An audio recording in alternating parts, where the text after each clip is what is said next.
Hey, how's it going YouTube? This is your boy Chosen and welcome back to another discussion video. Today I wanted to touch base on one of the few card members left, that being Code. Out of all the card members in the organization, Code is the one we know the least about. And say what you want, but to me, that makes him all the more interesting of a character. Code, I feel like, has built this reputation to where he's rather going to be the most overhyped or the coolest card member we know. My guess for Kodachi keeping Code on the sideline for now is probably because he will play some kind of bigger role in the future compared to some of the others like Delta, Boro, Deepa, Victor. I mean, at least I hope. I get it was never implied what kind of role Code would have in the story, but still, for him to be held this far back just to play a super small role or none in fact would be kind of a letdown. Now I understand some may read the title and disagree with the entirety of this video, as it's obviously way too early to analyze anything about Code because he's basically featless. So hopefully what I'm about to say will make my intentions of this video more clear. The point of this video is not to debate who would win in a fight. The point of this video is to 1. Assume if this fight has a chance of even happening, hence the question mark in the title, and 2. Discuss what both characters have to bring to the table in terms of abilities. And again, I know nothing was clearly stated about Code, but there may be a few hints that could indirectly tell us his status in the organization and at least one of his abilities, which could also help us guess what kind of general power he holds. So the big question, could this Sasuke versus Code fight actually happen? And sadly, there have not been no real hint as to whether or not this matchup could take place. I think the best we got was Code mentioning Sasuke like once or twice, and Jigen telling Code to stay put, guarding the 10 tails in case Sasuke were to come by. The speculation with Code in terms of abilities, which I'll get more into later, is that Code's general abilities consist of hacks. And with Sasuke, between the massive buffs divided by the Sage of Six Path, you could basically look at it like Naruto receiving the body, which refers to raw power, and Sasuke receiving the eyes, which refers to hacks. And if you connect the two, boom, there's your wide general assumption on why a Code versus Sasuke fight could happen. A battle between hacks. And as cool as it would be for these two to pull off some Thanos versus Strange type shit, a battle of hacks sadly cannot happen no more because Sasuke's rinnegan is rinnegan. Yeah, you guys were sure to let me know. Haha, so funny. I mean, despite this, Sasuke is still powerful. He should still have his EMS and maybe a Susanoo? Question mark. And we all know, I mean, I hope you all know about Inferno Style, because if you don't, I made a video on it. You should check it out. And even base Sharingan alone, Sasuke has kinetic sight, which helps him out in hand-to-hand combat. Sasuke also possesses Izanagi, which also helps him rewrite any past event as if it never happened,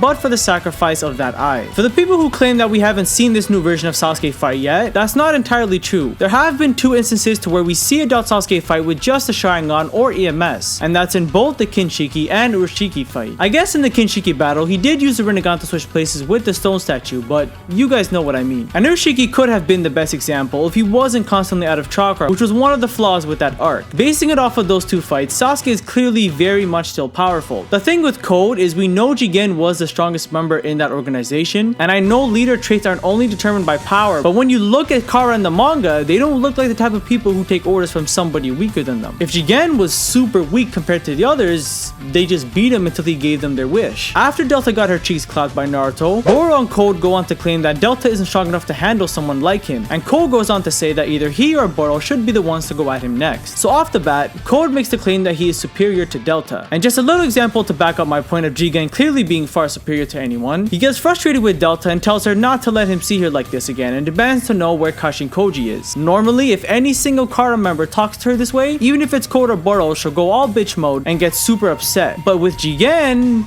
it's a little pause, then a direct answer. No attitude or nothing. Clearly showing the intimidation and respect she has towards Jigen. So no matter how strong Code is, at the end of the day, it does not seem like he possesses more of a threat than someone like Isshiki based off of power alone. So if Sasuke escapes this upcoming battle alive and fights Code, I think we could be in for a pretty fair match. And I know with Sasuke having the Sharingan, the EMS, and 6-path chakra, Code's gotta be pretty good if he's going to be evenly matched against things like that. Well, here's the thing with Code. The assumption I got with Boro guarding Naruto and Code guarding the 10 tails is that 1, I'm pretty sure the 10 tails takes up a way higher priority than guarding Naruto, who Jigen could just beat up and seal over and over and over again if you wanted to. So for Jigen to give the duty of the 10 tails, which is needed in order to complete his main objective, I'm gonna assume Code, besides Jigen, should probably be the strongest card member, as that's a pretty important task to take on. And 2, I used to assume that it was Jigen who teleported them to their post. But here's the thing with Code. With Isshiki dead, how the hell is he supposed to get out? On top of this, Sasuke cannot teleport through dimensions anymore, so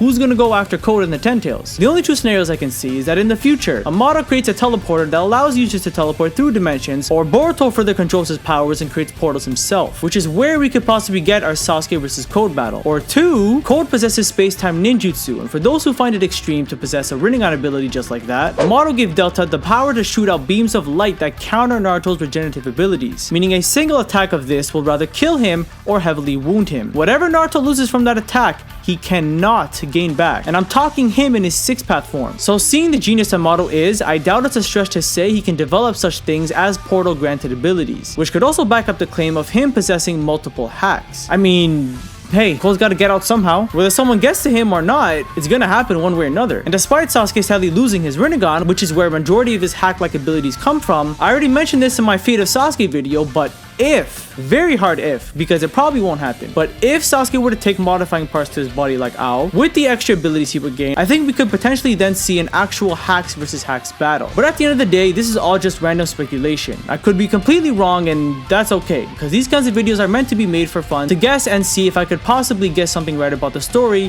whenever these moments happen. And that is going to be all for today. Let me know what you guys think. Do you think we'll end up getting a Code versus Sasuke battle? Do you think Code as a character will be exciting or lackluster? Thank you guys for watching all the way until the end. If you enjoyed my discussion videos, I'll be uploading a lot more in 2021. So feel free to subscribe if interested. This has been your boy Chosen, and I'll catch you on the next one.